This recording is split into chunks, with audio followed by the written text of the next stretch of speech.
तो आज की कहानी है ईमानदारी की, जिसकी परीक्षा झूठ और लालच से होती है। तो सवाल ये है कि क्या अच्छाई ऐसे भारी लालच पर सच में जीत सकती है? चलिए कहानी शुरू करते हैं। मिलिए एक छोटे दुकानदार गोविंद और उनके बेटे चंदन से। बेटे की शादी तो तय हो गई, पर जैसे जैसे दिन पास आए दुकान का काम ठप होने लगा। और शादी के पैसों के लिए गोविंद को जाना पड़ा गांव के लालची साहूकार लालचंद के पास। उन्होंने कर्ज तो मांगा, पर लालचंद ने धोखे से उनकी दुकान ही अपने नाम करवा ली। और फिर अचानक गोविंद को दिल का दौरा पड़ा। बेचारा चंदन अकेला रह गया, कर्ज से बेखबर।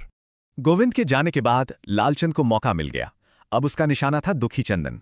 लालचंद ने कर्ज की रकम को 5 गुना बढ़ाकर बताया। ये एक सीधा सीधा झूठ था। और बात यहीं नहीं रुकी। उसने एक पूरी साजिश रची ताकि चंदन का घर, दुकान सब हड़प सके। पंचायत में झूठी गवाही देकर उसने चंदन को फंसा दिया और उस पर भारी कर्ज डाल दिया। चंदन तो पूरी तरह टूट चुका था। पर तभी कहानी में एक खतरनाक मोड़ आया। अचानक लालचंद के गोदाम में भयंकर आग लग गई। सब कुछ जलकर राख होने वाला था।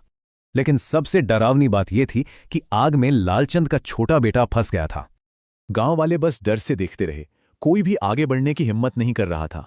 पर चंदन, जिसने सबसे ज्यादा सहा था, वो सब कुछ भूलकर आग में कूद पड़ा। और चंदन के इस एक कदम ने झूठ के पूरे जाल को उधेड़ना शुरू कर दिया। अब लालचंद पर हर तरफ से मुसीबत आ पड़ी। उसकी तो जैसे पूरी दुनिया ही उजड़ गई।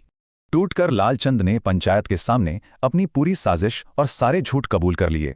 अब जब सच सामने आया तो गांव वालों ने दोनों का असली किरदार देखा। हद तो तब हो गई जब चंदन ने पंचायत से लालचंद को माफ करने के लिए कह दिया। इसके बाद चंदन की किस्मत चमक गई।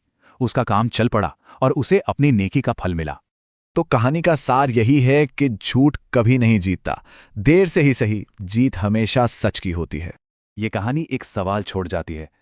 जब ईमानदारी की परीक्षा हो तो उसकी असली कीमत क्या होती है?